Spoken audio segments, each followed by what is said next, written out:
La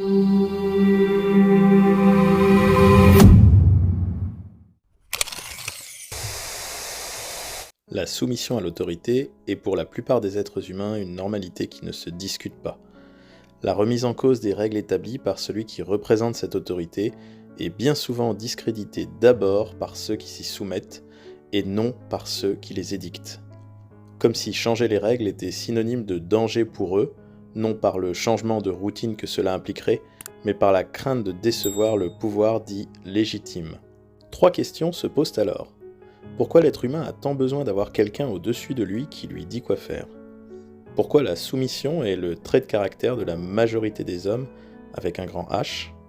Et enfin, n'était-ce pas un équilibre nécessaire pour que la vie en communauté soit viable, les dérives étant toujours possibles, quel que soit le système ?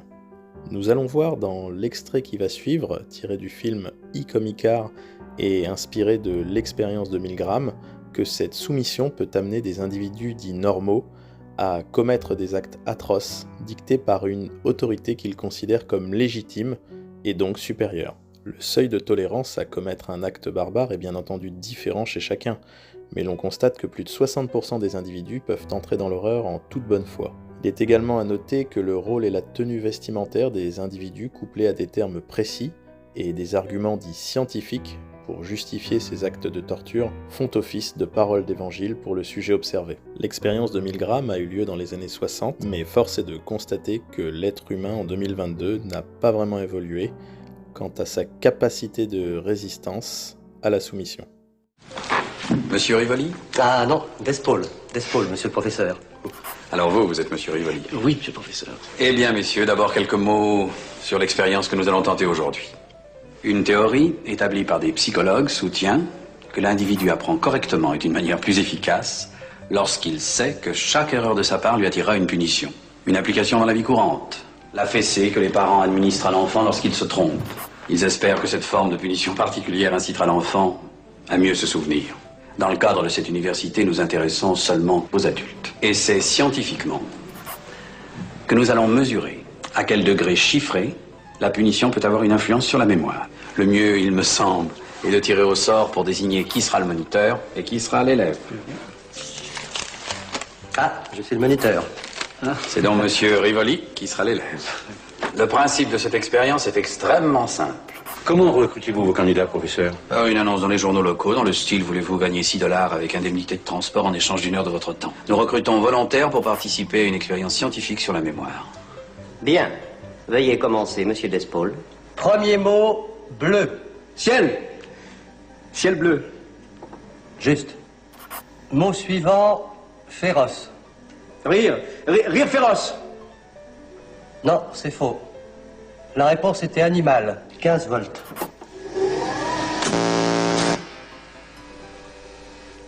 Vous croyez sérieusement que ces chocs électriques vont aider M. Rivoli à améliorer sa mémoire ? La mémoire de M. Rivoli ne présente ici aucun intérêt. Ce qui nous intéresse, c'est la capacité d'obéissance de M. Despaul, sa soumission à l'autorité. L'autorité pour M. Despaul, c'est le cadre de cette université, le professeur Flavius, moi-même, et nos blouses blanches qui sont les symboles de cette autorité. Nous venons de lui imposer un code de punition à infliger à une victime qui ne lui a rien fait. Jusqu'où va-t-il obéir à cet ordre imbécile et révoltant que nous venons de lui donner ? Tout le problème est là. Bon, allons-y. Mot suivant, grillé. Pain grillé. Mais non, c'est faux. C'était poisson grillé. 165 volts. Arrêtez. Je refuse de continuer. Laissez-moi partir. Mais enfin, il va tout de même aller jusqu'à 450 volts. Je ne sais pas. Voyez-vous, il est évident qu'à partir d'un certain moment, M. Despaul va devoir affronter un problème. D'un côté, sa soumission à l'autorité, exécuter la mission qui lui a été confiée. De l'autre, sa répugnance à faire souffrir sa victime. Despaul va être progressivement secoué par un conflit intérieur presque insoutenable. Pour se tirer de cette situation, il devra rompre avec l'autorité et désobéir. C'est l'instant de cette rupture que nous étudions. Veuillez poursuivre, monsieur Despaul.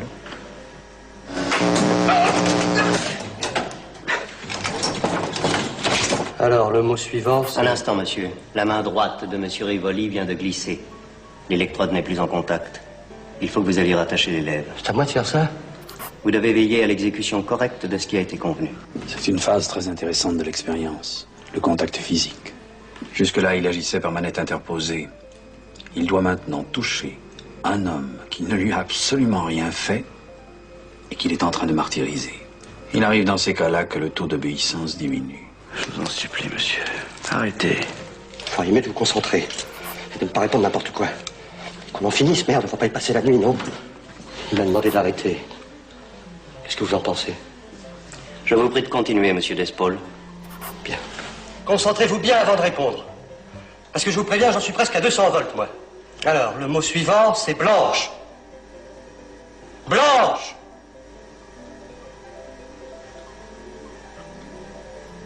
Regardez bien.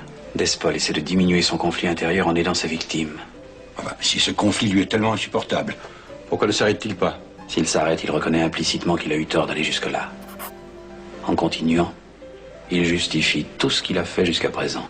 Dites, monsieur, on pourra peut-être passer au mot suivant pour une fois. Il est absolument essentiel que nous poursuivions l'expérience, monsieur Despaul. Ben oui, mais il ne répond plus. Vous devriez aller voir, il lui est peut-être arrivé quelque chose. Que cela plaise ou non à l'élève, nous devons continuer. Jusqu'à ce que l'élève sache correctement les couples de mots. Hé, monsieur! J'en ai assez. Je suis trop mal. Je ne vais plus répondre. Qu'est-ce qu'on fait? Considérez son silence comme une erreur et envoyez-lui 180 volts. Il va pas bien du tout, ça risque de mal tourner. Je prends sur moi toute la responsabilité. Si vous prenez la responsabilité. C'est intolérable.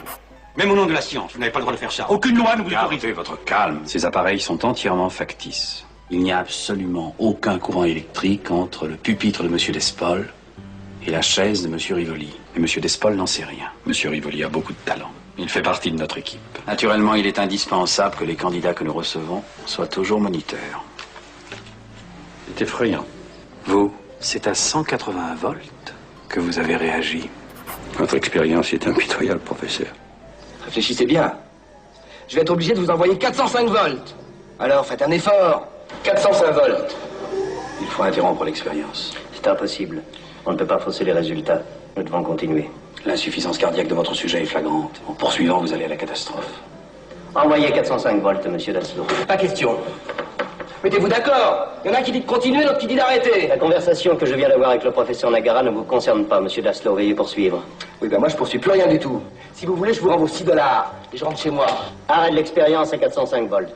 Vous voyez, dès que la cohérence du système hiérarchique disparaît, dès qu'il y a désaccord au niveau de l'autorité, le sujet en profite pour arrêter d'obéir.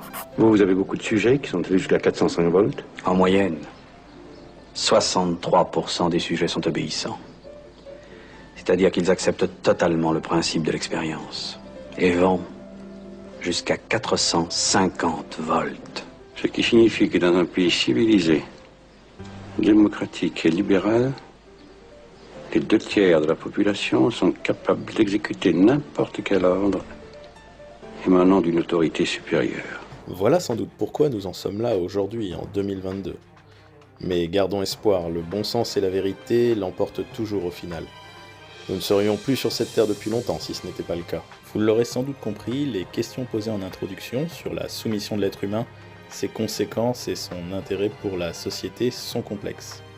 Tenter d'y répondre prendrait un peu plus de temps que les 10 minutes que dure cette vidéo. Cependant, si celle-ci vous pousse maintenant à réfléchir sur ce sujet, et donc à votre propre condition humaine, alors n'hésitez pas à partager vos réflexions dans les commentaires. Ouais, je connais cette théorie. Alors on est sympa à Réal parce qu'à la fin de chaque vidéo on fait des petits rappels. Donc tu vois, si t'avais oublié, bah tu cliques à gauche et t'es abonné. Très simple. Et comme je vois que t'as envie de continuer à passer un bon moment, et bah tu cliques à droite et ça lancera automatiquement une autre vidéo. Alors là, il y a vraiment pas plus simple.